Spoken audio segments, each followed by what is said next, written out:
Pessoal, o que a gente não pode fazer é não saber o porquê que o paciente não está dormindo, entendeu? Isso a gente tem que dominar. Fica aí com a gente que a gente vai dominar esse assunto rapidinho.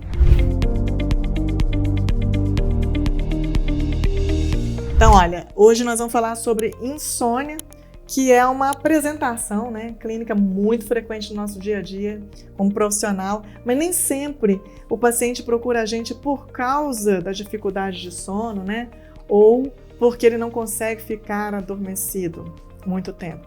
Dificilmente, é muito raro ele vir com essa queixa. Normalmente ele vem com outros problemas. Ele vem com uma dificuldade em perder peso, ele vem com uma dificuldade em ganhar massa muscular, ele vem com uma dificuldade de curar de uma sinusite recidivante, né? Ele vem com uma dificuldade de...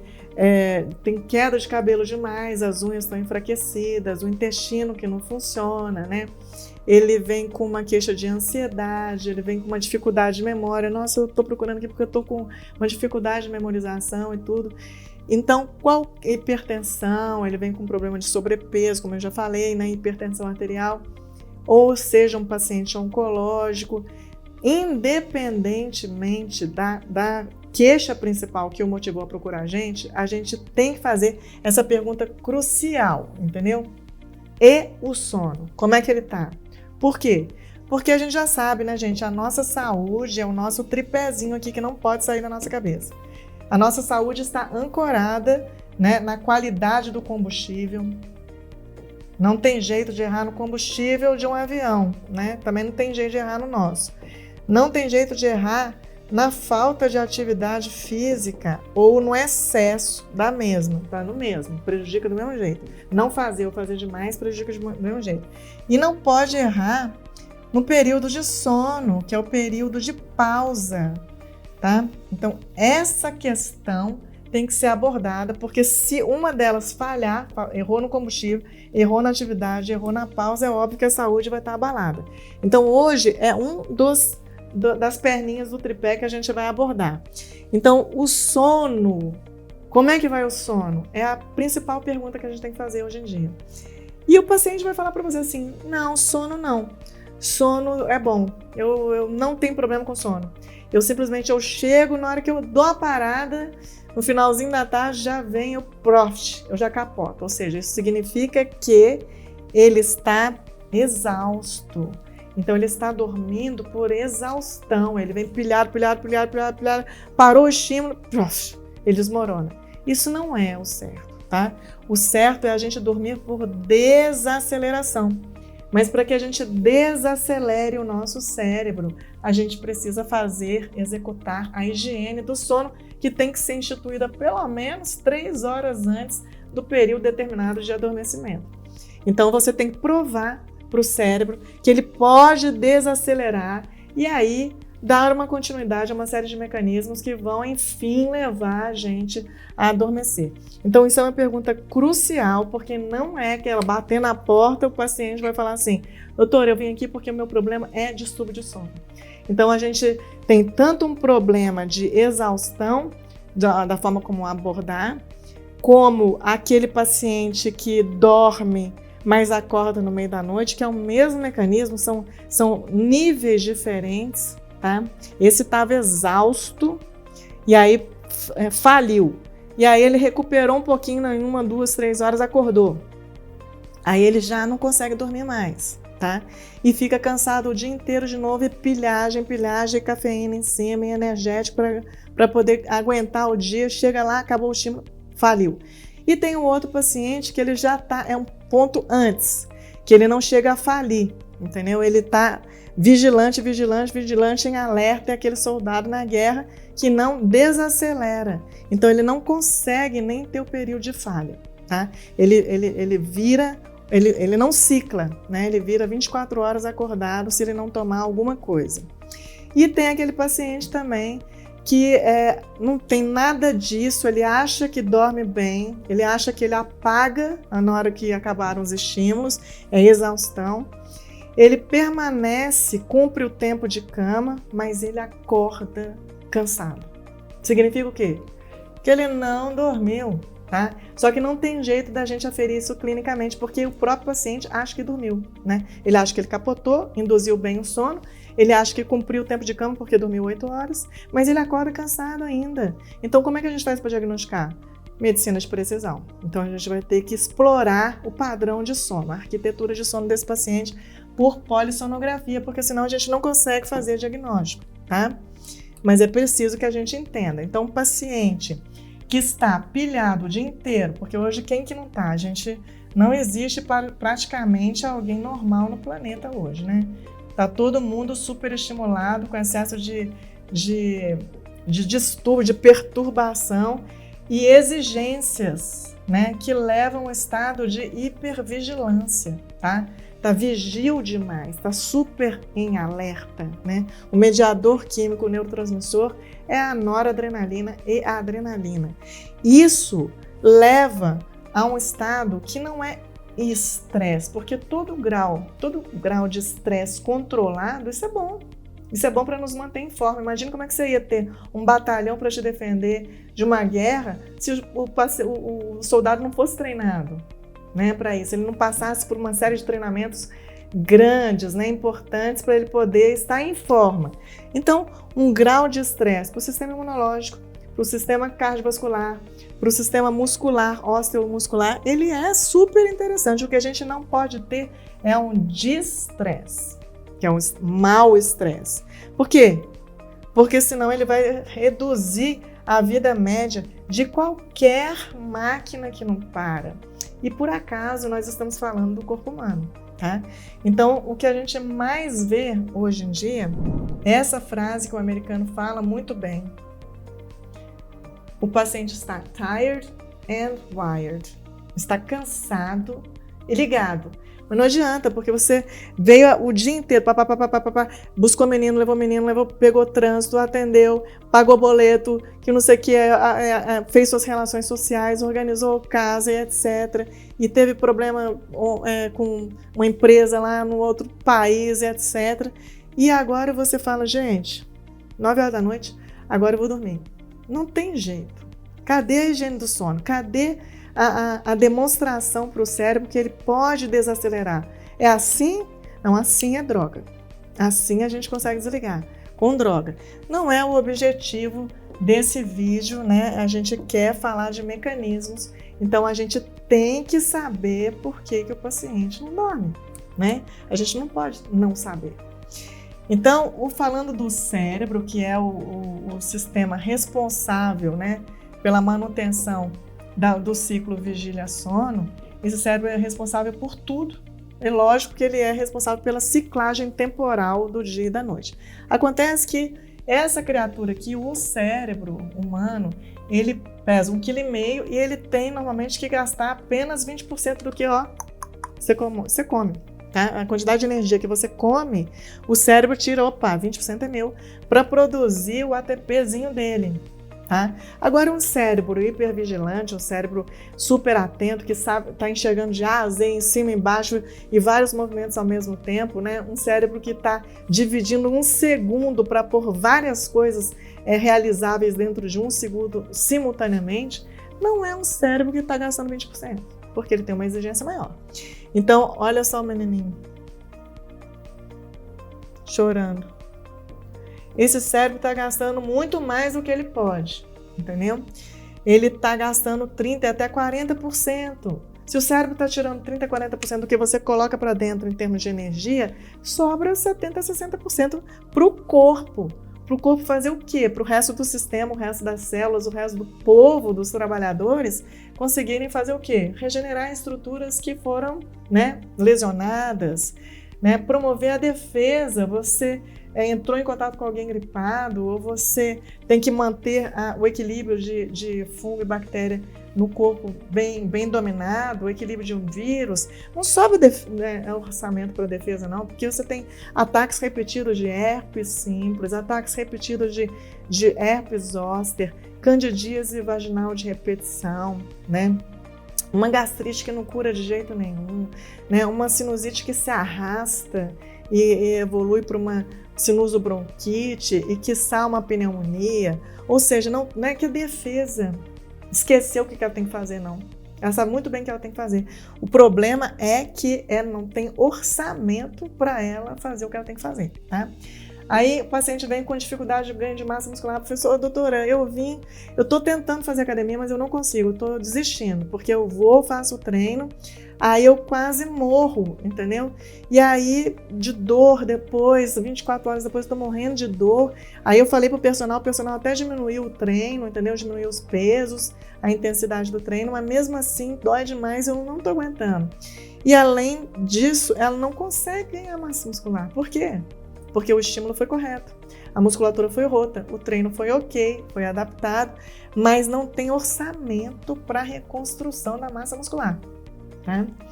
Reciclagem de substância. Vamos falar de cérebro, então vamos falar de neurotransmissor. Eu preciso de liberar uma serotonina e ela precisa voltar para ser reciclada. Eu preciso liberar a serotonina e preciso voltar a ser reciclada. Então essa ressíntese, né, produção e utilização precisa de um processo de reciclagem e precisa de ATP para isso, energia. Cadê? Está sendo tudo roubado para o cabeção, né? Fabricação de substâncias estruturais, ou seja, hormônios, receptor, membrana da célula, manter a membrana da célula estável, né? Manutenção da temperatura estável. Não tem condição, não tem orçamento para isso. Então, o tripézinho aqui, ó, combustível, atividade física e a pausa, né? A gente tá sem, a gente tá com um super estímulo. Aí o paciente vem falando que o cabelinho tá caindo, né? Que não está resolvendo os tratamentos que ele está fazendo de intradermoterapia. Não tem jeito. Falando que as unhazinhas estão fraquinhas, né? Cadê o orçamento para unha? Se eu tenho que fazer isso aqui tudo antes de pensar em cabelo de unha, não tem condição. Eu vou primeiro manter a vida, tá? E outra queixa muito frequente é a libido, né? Doutora, tô com uma libido péssima minha libido. Peraí. Aí o que a gente faz? A gente estimula mais ainda esse cérebro. A gente acha que a resposta está na testosterona. Aí a gente vai dar testosterona para aumentar a libido. Aí ela vai fazer o quê? Ela vai fazer o que ela tem que fazer, porque o hormônio é uma ordem. Então ele vai potencializar uma performance cardíaca, vai aumentar a exigência em cima do cérebro, porque ela é um hormônio cerebral também, né? Vai tentar fazer um aumento de massa muscular, mas não tem orçamento, porque o cérebro está roubando. Então a queda de cabelo é acentuada. E a gente tem que entender que não é hora de pensar em reprodução, porque o cérebro, sexo é igual a reprodução, capacidade reprodutiva. Então, primeiro tem que manter essa criatura viva para depois eu pensar em reprodução. Então, é óbvio que não tem jeito da gente pular mecanismos. A gente tem que entender o cenário para poder precisamente fazer as intervenções. Então, os mecanismos de insônia, esses são importantes, porque a gente não pode deixar de conhecer, a gente tem que saber do que se trata, tá? Então, uma noção muito básica da neuroanatomia aqui, que a gente é obrigado a ter, né? Ou seja, o ciclo noite e dia é muito interessante, gente, porque é o seguinte, na face da Terra, todos os seres vivos, ou seja, os seres animados, né? Que tem animação, ou seja, a planta, a grama, a árvore, né, a formiga, o leão, o elefante, a larva, a bactéria, todo mundo obedece ao ciclo terrestre de noite e dia. Todo mundo. O único ser vivo do planeta que se autopriva do sono é o ser humano. Então, gente, vai dar pau, né? Essa máquina maravilhosa, né, não está sendo sensível às condições do planeta. Então, quem vai contra a natureza leva ferro, né?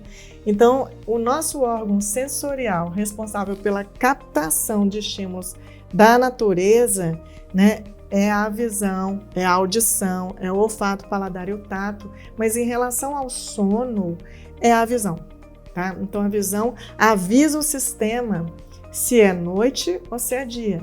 Tá? Então, a iluminação depois do anoitecer, depois do entardecer e anoitecer, a iluminação artificial está prejudicando o sono, porque a gente está indo contra o mecanismo fisiológico, adivinha por quê?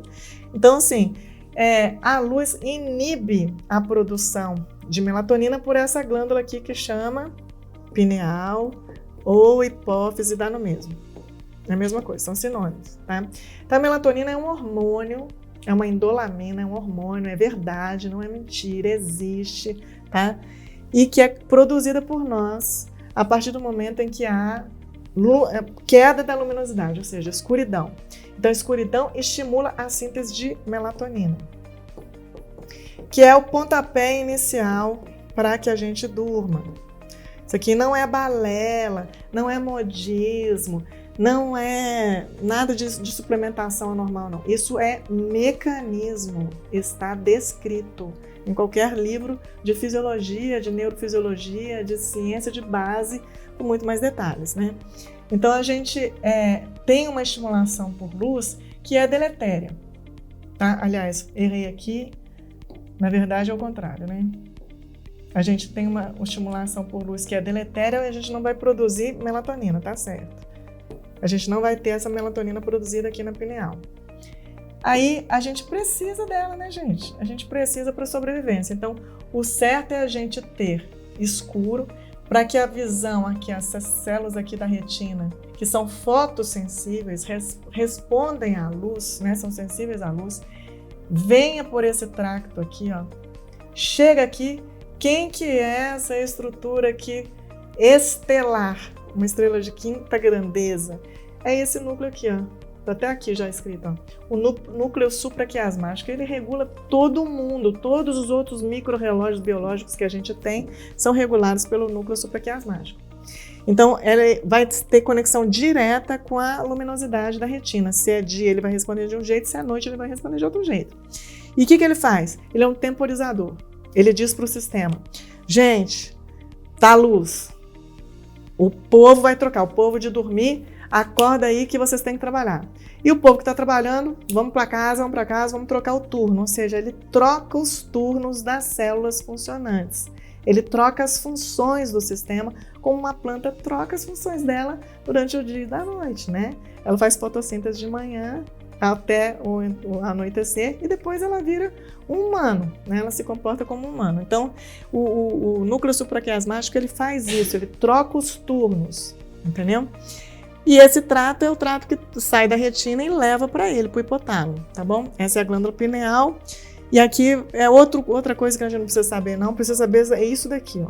Se eu tenho luz, eu tenho inibição da secreção de melatonina. E se eu tenho escuro, eu tenho estímulo da secreção de melatonina por essa glândula.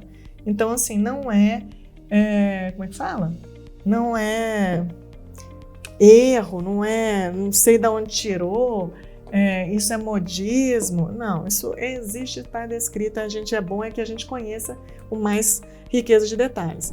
Pessoal, então, assim, noção mínima de neuroanatomia a gente tem que ter, porque senão a gente vai errar. Então, assim, a gente tem que saber que o órgão do sentido que vai informar o cérebro para ele ciclar é a visão, tá?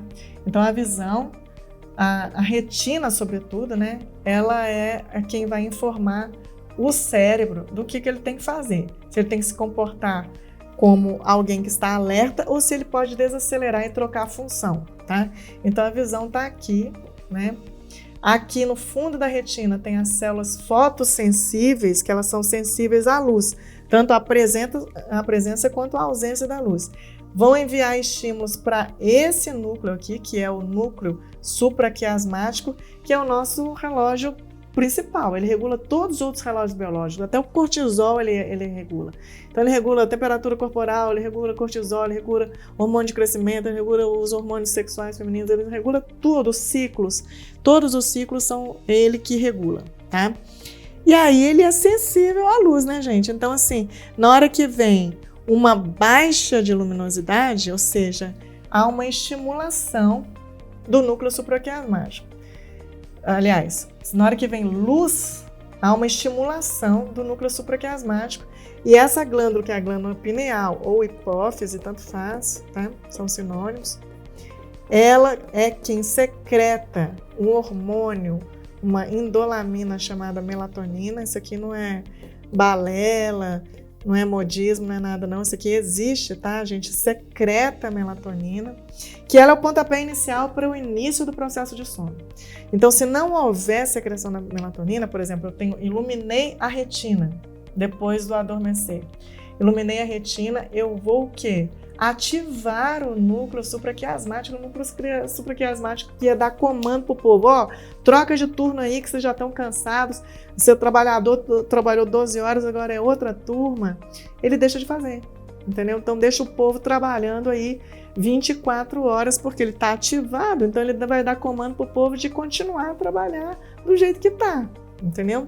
Agora, a gente precisa de pausa, né? Então, a gente precisa de falta da luz para que essas células fotossensíveis aqui sejam sensíveis à escuridão. E o que elas vão fazer? Elas têm que justamente fazer depressão, elas têm que falar para o núcleo supraquiasmático que ele tem que fazer o quê? Deprimir. Então, ele vai dar o comando para o resto do sistema de que, gente, é hora de troca de turno, entendeu? Vamos trocar, quem está trabalhando vai embora e quem não está, vamos trabalhar que é hora. Então, esse núcleo supraquiasmático vai lá no gânglio simpático, lá na medula e volta para estimular a glândula pineal a produzir a melatonina. Então, a circuitaria é essa, a noção básica de neuroanatomia que a gente tem que ter para a gente poder entender o que está acontecendo. Então, isso aqui é fundamental. Aí o paciente não dorme, aí você não sabe por que ele não dorme. Não tem jeito. Então, assim, todas as pesquisas mundiais mostram que é esse mecanismo que está em voga, tá? É o excesso de estímulo que está em voga. Não existe um ser vivo que nasceu sem a capacidade de poder pausar, sem a capacidade de poder parar, sem a capacidade de poder trocar os turnos dos seus funcionários, porque isso é condição sine qua non para a sobrevivência de um ser vivo. E, de cara, a gente está falando de um ser humano. Então, na face da Terra, o único ser que se autopriva do sono, que não cicla, que estende jornada após o escurecimento da face da Terra, é o ser humano. Então, você tem que entender o porquê que o seu paciente não dorme. Ele está exposto à tela, ele está exposto a celular, ele está exposto à televisão, ele está exposto ao computador, ele está exposto à luz, né, de ambiente de trabalho, porque às vezes é médico, é profissional de saúde, que dá plantão, etc. E piloto de aeronave que tem jet lag, que muda de vários fusos horários e perturba a orientação do cérebro. Então tudo isso, gente, a gente é obrigado a saber. Tá?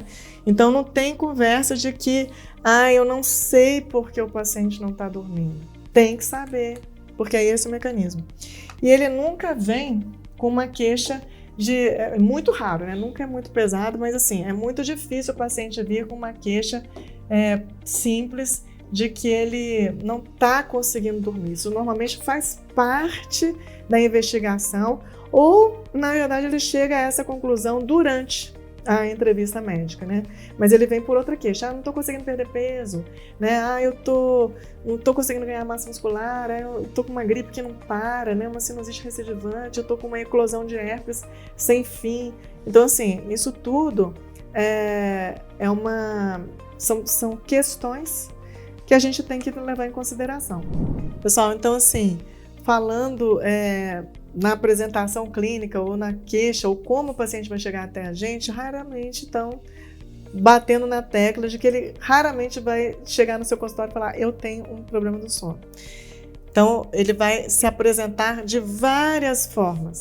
Quem está envolvido é essa criatura aqui central, o nosso lindo e maravilhoso cérebro. E aí ele está sensível, está muito irritado, sensível à luz e ao brilho, entendeu?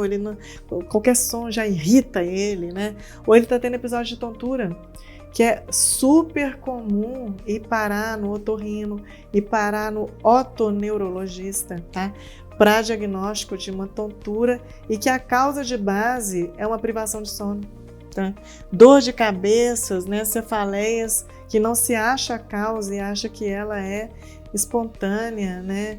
idiopática, uma enxaqueca normal. A gente precisa analisar com mais carinho esse sistema. Problemas do sono são raros. O paciente acaba chegando à conclusão durante a consulta de que ele tem um problema no sono realmente, mas ele não estava percebendo isso, entendeu? Mudança de apetite, ou seja, ou ele para de comer ou ele come demais, né? Ou está ligado, né, à orexia, à fome.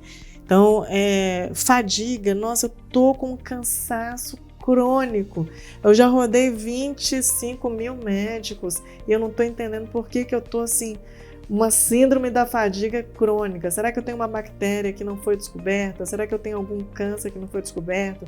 Será que é o que está acontecendo no meu sistema? Será que é uma que está muito na moda agora por falar que é uma fadiga de suprarrenal? Não, é uma pane no sistema, tá? E que está se manifestando aqui, né, sob a forma de uma fadiga. Uma dificuldade de foco, gente. Nossa, eu não consigo focalizar a atenção. Nossa, eu tenho TDAH, então não consigo ter foco.